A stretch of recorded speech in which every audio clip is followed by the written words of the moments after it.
عزیزان گرامی، ہم اپنے جوانوں کو تربیت اس طرح کی نہیں دیتے کہ اٹھا لاؤ، بھگا لاؤ، لے جاؤ. یہاں سنگٹنیں بن رہی ہیں. تم اپنے کردار سے یہ بتانا چاہ رہے ہو، پوری دنیا دیکھ رہی ہے کہ تم جس طرح کی پرورش پائے ہو، صرف لوٹ مار، قتل و غارت. میرے عزیزو، یہ حالات جو آج بنے میں آپ کو بتاتا ہوں کیوں. اللہ تعالیٰ پوری دنیا کو یہ دکھانا چاہتا ہے کہ یہ اسلام پر انگلی اٹھاتے ہیں. وہ پاکنڈی گھر میں بیٹھ کر کے یا گوفے میں بیٹھ کر کے یہ بھونکتے ہیں کہ مدینے کے یہ مسلمان بلاتکار تھے، لوٹ مار کرتے تھے، عورتوں کا کاروبار کرتے تھے، عورتوں کو لے جایا کرتے تھے. یہ ساری چیزیں تم اپنے ہاں بیٹھ کر کے بتا رہے تھے، لیکن اللہ نے یہ ثابت کر کے دکھایا اب گھروں سے اٹھانے والے تمہاری قوم سے ہیں، لوٹ مار کرنے والے تمہارے جوان ہیں، عورتوں کو بھگا لے جانے والے تمہارے جوان ہیں. دنیا اب سمجھ جائے گی تم بولتے ہو اسلام پر، اور اللہ نے یہ سارے کردار تمہارے گھروں کے کونوں سے نکال کر دکھایا. حقیقت میں اسلام عورتوں کی عزتوں کی حفاظت کے لیے آیا ہے. جس وقت عورتوں کو بازار میں بیچا جا رہا تھا، میرے آقا نے عورتوں کی عزت یہاں تک بڑھائی، کہا جس گھر میں بیٹی پیدا ہو اسی دن رزق کے 10 دروازے کھول دیے جاتے ہیں. میرے آقا نے فرمایا جس نے 2 بچیوں کی حفاظت کی، پرورش کی اور اچھی جگہ نکاح کر کے دے دیا، میرے آقا فرماتے ہیں اس پر جنت واجب ہو گئی، اس پر جنت واجب ہو گئی. بشارت تمہیں بیٹیوں پر دی گئی، بیویوں کو کھلانے میں صدقے کا ثواب، ماں کے قدموں کے نیچے جنت. اللہ اللہ، یہ سب عورتوں کے لیے کس نے بتائے؟ کس نے بتائے؟ ارے یہاں ہمارے اسی ملک میں عورت بیوہ ہو جائے تو اس کو چتا کے ساتھ آگ میں جلا دیا جاتا. بیوہ عورتوں کو اب شگن مان کر کے اپنی محفلوں میں نہیں لایا جاتا. آج تک یہ روایات موجود ہیں. آج تک ایسی ودواؤں کے بہت سارے ایسے علاقے بنے ہوئے ہیں جہاں عورتوں کو چھوڑ دیا جاتا ہے. میرے عزیزو، دنیا میں وہ واحد شخصیت ہے میرے آقا کی ذات جس نے ایک عورت حضرت عائشہ کنواری، اس کے علاوہ جتنے نکاح کیے سب بیواؤں سے کیے، یہ بتانے کے لیے کہ بیوہ گھر سے نکالی جانے والی عورت نہیں، بلکہ گھر میں ہو تو اس کے ذریعے سے اللہ دعائیں قبول کرتا ہے. عورتوں کو عزت بخشا ہے، عورتوں کو عزت بخشا ہے. میں اپنی بچیوں کو آج یہ باتیں اس لیے سنا رہا ہوں کہ تمہاری تاریخ اندھیرے میں نہیں ہے، تمہاری تاریخ سیاہ نہیں ہے، روشن ہے. اسلام میں عظیم خواتین موجود ہیں، کردار کے بھی، عمل کے بھی. اب میں آپ کو وہ بھی باتیں بتاؤں جنہوں نے اسلام میں یہ مشقتیں تو اٹھائی لیکن جنگوں میں بھی وہ شریک رہی ہیں. حضرت ام عمارہ رضی اللہ تعالیٰ عنہ جنگ خندق میں حصہ لیتی ہیں، جنگ احد میں حصہ لیتی ہیں، یہاں تک کہ ان کے متعلق 7 غزوات میں حضور کے ساتھ گئیں. کئی صحابیاں، آپ پوچھیں گے عورتوں پر کہاں جہاد؟ کہا نہیں تھا، لیکن کس لیے جاتی تھی؟ 700 فوجی، 1000 فوجی اسلام کے ہیں، سب کا کھانا تنہا بنا کر کے کھلاتی تھی. حضرت ام سلیت ایک صحابیہ ہیں، حضرت عمر فاروق کے پاس ایک چادر آئی تو وہ تقسیم کرنے کی چادر تھی. لوگوں نے کہا آپ اپنی بیوی اور اپنی بیٹی کو دے دیں. حضرت عمر نے کہا نا، یہ ام سلیت کو میں دوں گا چادر. کہا کیوں؟ کہا وہ جنگ خندق میں اور کئی غزوات میں مشق بھر بھر کر کے مجاہدین کو پانی پلایا کرتی تھی. ایسی صحابیاں حضرت اسماء بنت عمیس رضی اللہ تعالیٰ عنہ جنگ یرموک میں، جنگ قادسیہ میں، جنہوں نے جھوپڑیوں کی چوب اٹھا کر، لکڑیاں اٹھا کر کے رومیوں پر ایسا حملہ آور ہوئی تھی کہ وہ جنگ جو فتح ہوئی ان خواتین کی وجہ سے ہوئی. حضرت صفیہ مدینہ طیبہ کی حفاظت پر تنہا ایسی بہادری کا کردار ادا کر رہی.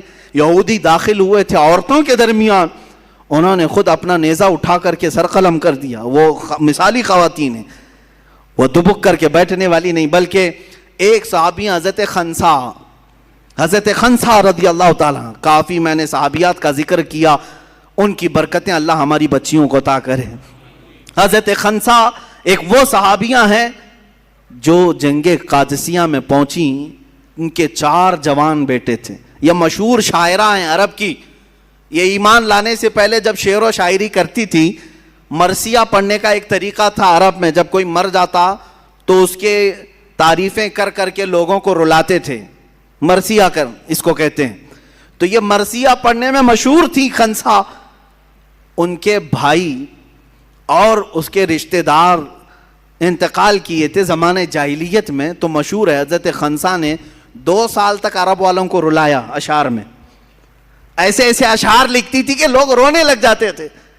اور ایمان لائی، 4 بیٹوں کو لے کر کے حضرت عمر فاروق کے زمانے میں جنگ قادسیہ میں پہنچ گئی. رات کے وقت اپنے پرانے اشعار پڑھنے لگی، لیکن اب بدل گئے تھے اشعار.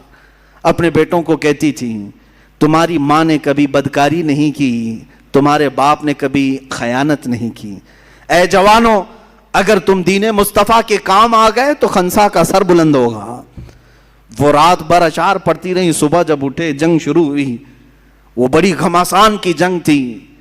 شام سے پہلے لوگوں نے آ کر کے بتایا حضرت خنسا کو کہ تمہارے 4 بیٹے شہید ہو گئے. 1 نہیں 2 نہیں 3 4. اور سب میں یہ خبر پھیل گئی کہ اب حضرت خنسا کیسے کیسے اشعار بیان کریں گی. بھائی کے مرنے پر 2 سال عرب کو رلایا تھا، 4 بیٹے مرے، اب کیا کہے گی. سب آ کر کے جب پوچھتے ہیں کہ خنسا 4 بیٹوں کی لاش پر تم کیا مرثیہ پڑھو گی، سب کو جمع کرتی ہیں اور کہتی ہیں میرے غم پر اور مرثیہ پر اشعار سننا چاہتے ہو سنو. ہر بیٹے پر میں کہتی ہوں انا للہ و انا الیہ راجعون. اب اسلام میں آ چکی، ایمان لائی ہوں. بے شک ہم اللہ کے لیے اور اللہ ہی کی طرف لوٹنے والے ہیں. 4 بچے جوان دے کر کے بھی وہ جو ثابت قدم رہی. عزیزان گرامی، ان خواتین پر لاکھوں سلام، ان کی تربتوں پر کروڑوں سلام. آج اپنے قوم کی بچیوں کو جاتے جاتے یہ درس ضرور دوں گا کہ تم ٹی وی سیریل اور اس طرح کی بھیانک جرائم کی کتابیں پڑھ کر کے اپنے کردار کو آگے نہ بڑھاؤ، اپنی زندگی کو آگے نہ بڑھاؤ. تم اگر کچھ دیکھ کر کے آگے بڑھنا چاہتی ہو تو سیدہ کائنات کی سیرت کو اٹھاؤ، سیدہ خدیجۃ الکبریٰ کی سیرت اٹھاؤ. انٹرنیٹ تمہارے ہاتھ میں بھی ہے، موبائل تمہارے ہاتھ میں بھی ہے. کبھی یہ سرچ کر کے کیوں نہیں دیکھتی اسلام میں خواتین کا کیا کردار ہے، اسلام میں عورتوں کی کیا قربانیاں ہیں. یہ بھی تو ذرا پڑھو. تمہارے جذبے جوان ہوں گے، اور تمہارے جذبے جس وقت جوان ہوں گے یقیناً تمہاری گودوں سے بھی حسین و حسن کے غلام پیدا ہوں گے. عورتوں کے ذریعے سے انقلاب آ سکتا ہے. اور ہم نے دیکھا ہے عورتیں جب بیدار ہوتی ہیں تو حکومت کی چوبیں ہلا دیتی ہیں. ہاں، ان عورتوں پر لعنت جو اپنے گھروں سے نکل کر کے بازاروں اور سڑکوں میں آ کر کے بینر لے کر کھڑی ہو گئی. ہمارے پڑوسی ملک میں ہمارا جسم ہماری مرضی، ہمارا جسم ہماری مرضی، یہ بینر لے کر کے گھوم رہی ہیں. تو لعنت ہے. تم صرف اپنا کردار نہیں بتا رہی، بلکہ جس گھروں سے یہ آئی ہیں عورتیں ان کے ماں باپ پر بھی دنیا لعنت کرے گی. کیسی بچیاں تم نے جنم دی. تم اسلام پر ہو، ایمان پر ہو، اور اس طرح کا بینر اٹھائی کیسے. میں یہ کہنا چاہتا ہوں الحمدللہ ہندوستان کی مسلمان خواتین اب بھی اس سے محفوظ ہیں. اب تک ہمارے یہاں آزاد اس طرح کا ماحول ہونے کے باوجود بھی ابھی ہماری خواتین اس طرح سے نہیں نکلی. اللہ کبھی نہ نکالے. لیکن بچیوں کے لیے جو جال بچھائے جا رہے ہیں، جو منصوبے بنائے جا رہے ہیں، اس سے میں الرٹ کرنا چاہتا ہوں. اے نوجوان بچیوں، اپنے خوابوں کو حضور پاک صلی اللہ علیہ وسلم کی محبت میں سپرد کر دو. کہ بہت سارے ٹیلی ویژن پر جو دکھائے جاتے ہیں وہ حقیقت نہیں ہوتے. یہ جادوگری ہے، یہ شعبدہ بازی ہے، وہ حقیقت نہیں ہوتا. ان سب چیزوں کو دیکھ کر کے تم ریئل لائف میں کرنے مت جانا. یہ حقیقت نہیں ہے. یہ پردے سیمی پر دکھا کر کے گمراہ کر کے تمہاری لائف کو بیکار کرنے کے آلے ہیں. بس دنیا لہو و لعب ہے، آخرت تمہارا ہمیشہ کا گھر ہے. یہ چند سال تم عیش سے رہ سکتی ہو، لیکن ایک وقت وہ بھی آئے گا جب بارگاہ خداوندی میں تمہیں کھڑا کیا جائے گا. اس حدیث کو سنو. میرے آقا نے جو فرمایا، وہ عورت جو کسی اجنبی مرد کا ہاتھ پکڑ کر جاتی ہے، قبر میں پہنچتے ہی اللہ اس پر 99 سانپ مسلط کرتا ہے جو قیامت تک اس کی ناک کو ڈستے رہتے ہیں. ان عورتوں کے متعلق یہ حکم ہے. اور قیامت کے دن حدیث پاک میں یہ بھی ملا کہ وہ جہنم میں نے ان عورتوں کو دیکھا جن کی کھال اتاری جا رہی ہے اور ان کو پستانوں کے ذریعے سے باندھا گیا ہے، اور بہت سخت ترین عذابات دیکھے گئے. کیوں؟ یہ وہ عورتیں ہیں جو اپنے سطر کی حفاظت نہیں کرتی تھی، جو اپنے سطر کی حفاظت نہیں کرتی تھی.